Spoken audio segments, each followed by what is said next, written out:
Hello everyone, and welcome to our lecture on Chapter 13, Contact Between Cultures. Today we are going to define the contact zone, globalization, imperialism, also known as colonialism, and how colonialism continues today in the form of corporate colonialism. It's crucial to acknowledge that interactions between cultures can yield both positive and negative outcomes. So let's explore some of these examples. Let's define the contact zone first.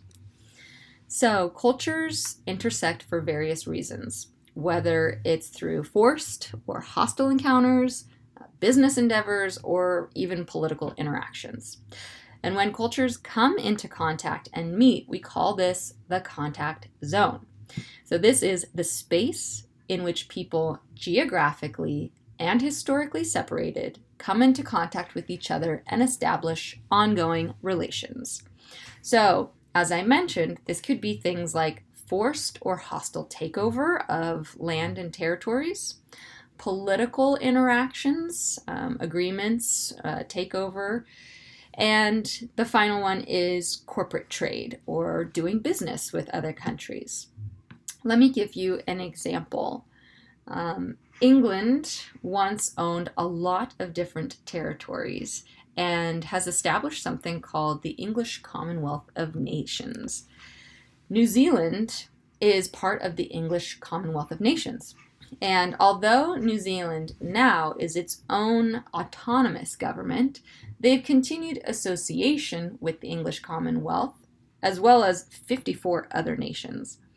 And we can see this through symbols, like the Queen of England, Queen Elizabeth II, is still printed on the money in New Zealand. Although King Charles is now the leader, they haven't started printing money yet with King Charles on them. It still continues with Queen Elizabeth. Other things that we can see that have changed, for example, English is the common language spoken in New Zealand as well as these 54 other nations. And the spread of beliefs and values, for example, values like democracy, human rights, and specific civil liberties and laws have also been shared with these 54 nations. And there's an agreement that there will be peace between these nations and support for one another as well. So globalization is the increasing interconnectedness and interdependence of countries and cultures around the world. So as we are traveling more, we are doing business more, countries are now becoming connected with one another. For example, the United States does a lot of business with China, and our economies are dependent on one another. So globalization leads to this worldwide intensification of interactions of money, people, goods and services, and of course, beliefs, values, ideas. Over the last 40 years, this has really increased and intensified. One such example of countries interacting with each other comes from the New York Times article, Why Chinese Clothing Factories Are Investing in Mexico. So, after the pandemic, the United States started imposing more tariffs and taxes on imports from China to make more revenue. And to get around this, China decided to build factories in Mexico. So there are now industrial companies with factories in Mexico owned by China, and they do business with the United States. So I thought this was a really great example of globalization and how three different countries are interacting to do business with one another. Some effects of globalization are something called the time-space compression. So this means time and space is literally compressed or made shorter or smaller. So we have now the ability to communicate and travel faster than any time before this.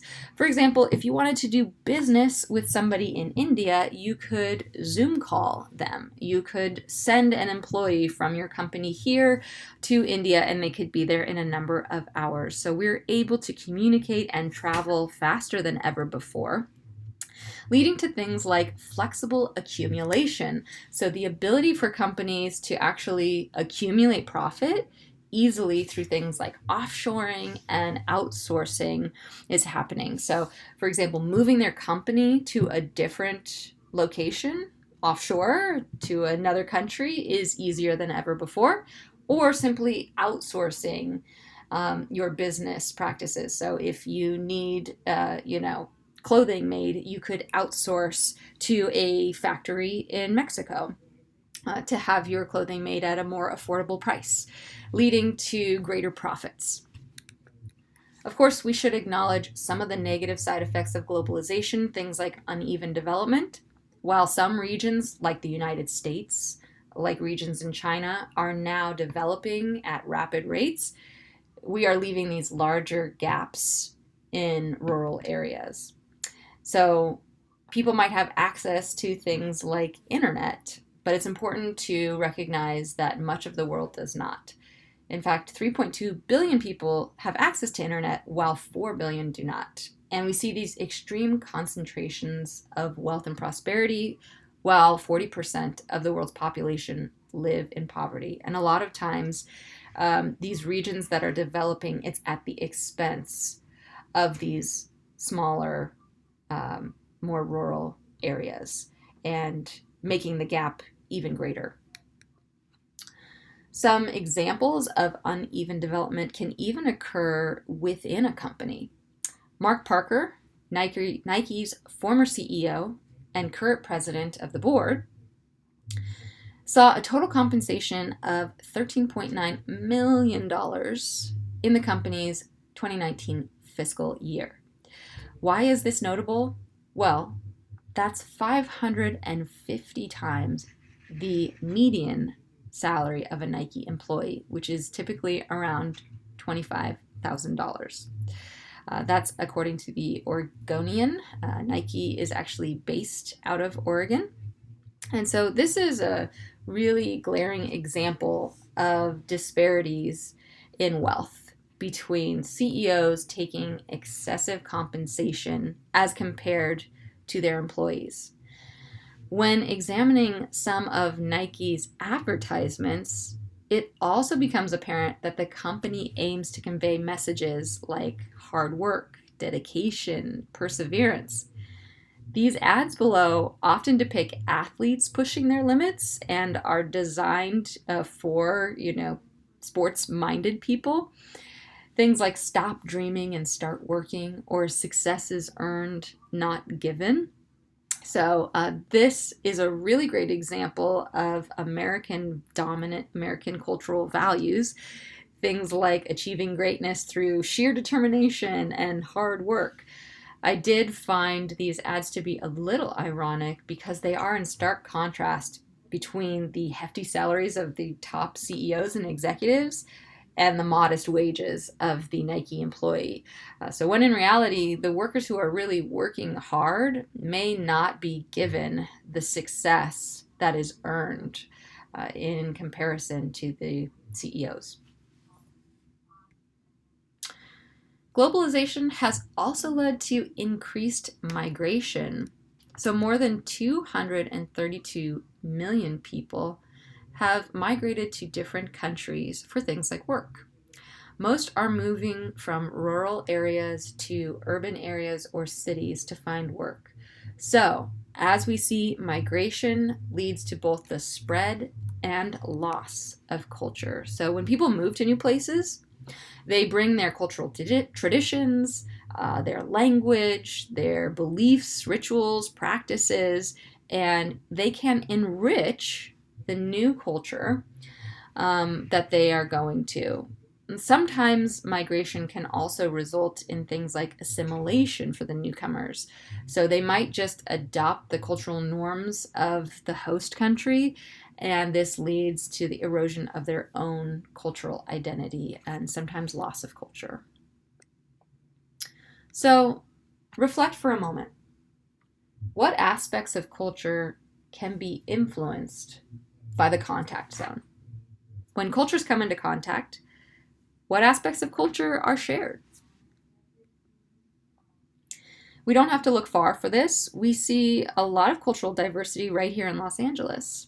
If you were to go down to Olvera Street, there is a strong Mexican influence. So we might see food, shops, and in the main square, cultural rituals and practices. Mariachi music, you may see a celebration, Dia de los Muertos, Day of the Dead in November. So these are all examples of the spreading and sharing of cultural beliefs and values. So things that we might share might be art, music, film, cultural rituals and customs, laws, food, of course, education, religion, politics, science, architecture. The list goes on and on. And of course, it's important to realize that sometimes contact results in loss of culture as well. One such example of cultures coming into contact is with architecture. The Alhambra in Spain was actually a fortress once under Arab rule. And later, the Spanish took over, and this became the palace of Ferdinand and Isabella, the ones who gave Christopher Columbus the royal endorsement for his expedition. And if we go to the castle today, it's actually a museum today, you can see all of this Arabic archways, carvings, and architecture. So it is a blend of both the Spanish culture and Arabic architectural design. Now let's talk about cultural imperialism or colonialism. So this is when one culture promotes and imposes their culture over another's. So extending a country's power and influence through things like direct territorial takeover or even indirect strategies like political or economic takeover. An example of this is in the 14 and 1500s with the Spanish invasion of indigenous tribes or Native American people in the Americas. We see Spanish conquistadors coming over and imposing their culture onto the native peoples that were there. Cultural imperialism has many examples in the world today. An example that comes to mind is the ongoing conflict between Russia and Ukraine. So this is an example where a country with more political power, wealth, maybe more military strength, has imposed their strength over another country. And actually this started way back in 2014 after the Sochi Olympics. Russia invaded a small area of Ukraine called Crimea and took over this area. And then, of course, we see this continuing on today with the conflict that's happening. This cartoon depicts Russia as a large grizzly bear and Ukraine as a small person. And the grizzly bear is saying, you scratch my back and I'll scratch yours. Now, if we look at this image, it seems like Russia is offering to help Ukraine. However, this really is an example of coercion, of someone's strength and power over a smaller nation. Colonialism continues today in the form of corporate colonialism. So imperialism can persist when companies relocate their operations through things like offshoring. So a wealthy or powerful nation may establish settlements in another country and start practicing their business there. Coca-Cola has done this, for example. Nike, Shell has done this as well. So Shell actually admit to spilling oil in the Niger Delta, and unfortunately this oil leak continues today. The oil leak polluted wells, farming lands, and fishing areas for the people of Bodo. And here's an image of someone's hands covered in oil. Primarily people in this area were farmers and fishermen. And you can see on the map here where Bodo is at the bottom of Nigeria. And to remedy this oil spill, Shell paid the people of Bodo $84 million. Now I just want you to reflect for a moment. Do you think this is enough money or a good solution for the local people in this area? Why or why not? Of course, there's been resistance to corporate colonialism in the form of things like protests. For example, in India, village women protested Coca-Cola after the company's exploitation and pollution of their water wells. So Coca-Cola actually opened up a bottling plant and installed these high power pumps to extract groundwater. But what happened as a side effect was it actually pulled water from all the local wells, and villagers did not have access to water anymore because their wells dried up. So as you see here, women in the local area protested Coca-Cola, asking them to go back. And in addition to taking all the water, factories then dumped chemical waste into the land and polluted crops, so farming was unsuccessful in these areas as well. So the Indian state court actually ruled that Coca-Cola had to close this particular plant in 2015. A side effect of imperialism is known as cultural hegemony. So hegemony is the influence, especially by one country or social group, over others.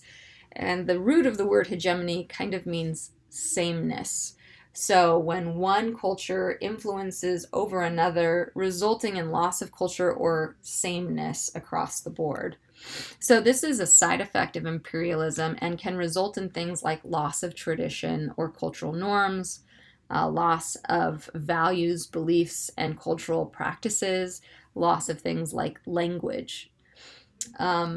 One of the things that can influence cultures around the world are U.S. products like toys.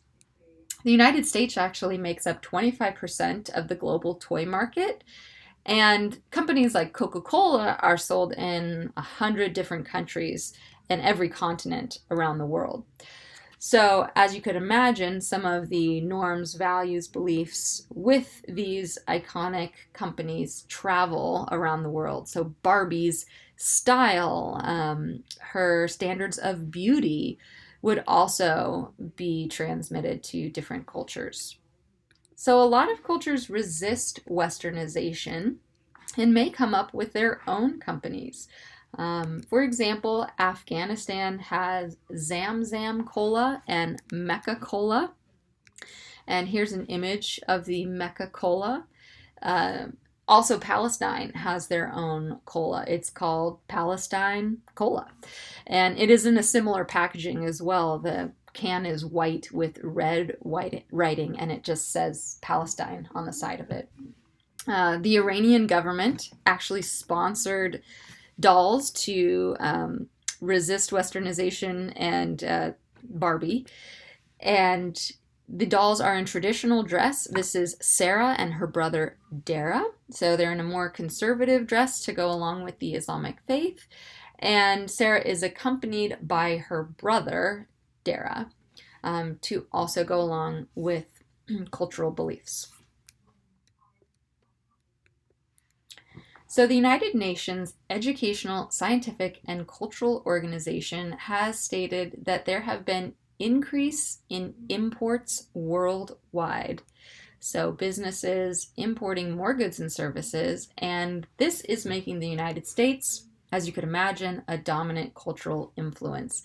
The US exports things like films, music, video games, sporting goods, and many audio-visual products.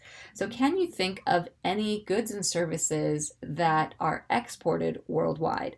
To me, like Apple comes to mind, with many people around the world using the iPhone, and films being a major export worldwide. So when it comes to the media can also serve as cultural imperialism.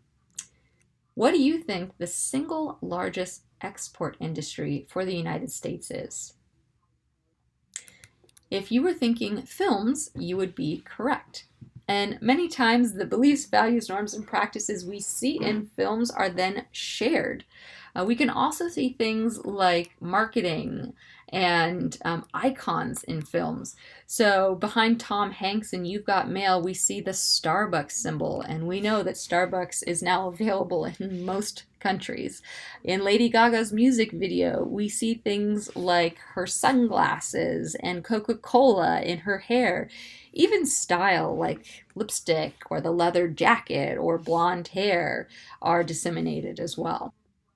Okay, this is just a fun fact and article that I thought was interesting in terms of how the media shares different cultural values. This article is from the Financial Post, and it's called How Korea Became the World's Coolest Brand. So, which 1994 US film grossed more than $300 million, thus inspiring the creation and marketing of Korean pop music and films, actually funded by the Korean government? If you guessed Jurassic Park, the original, you'd be correct. So, after Jurassic Park aired and made a lot of money, the Korean government took notice and decided to then start funding K-pop groups and also their own films, which I thought was really interesting. Okay, so that is part 1 of our lesson. We covered the contact zone, globalization, and imperialism and colonialism, and some of the effects of the contact zone. If you have any questions, feel free to email me.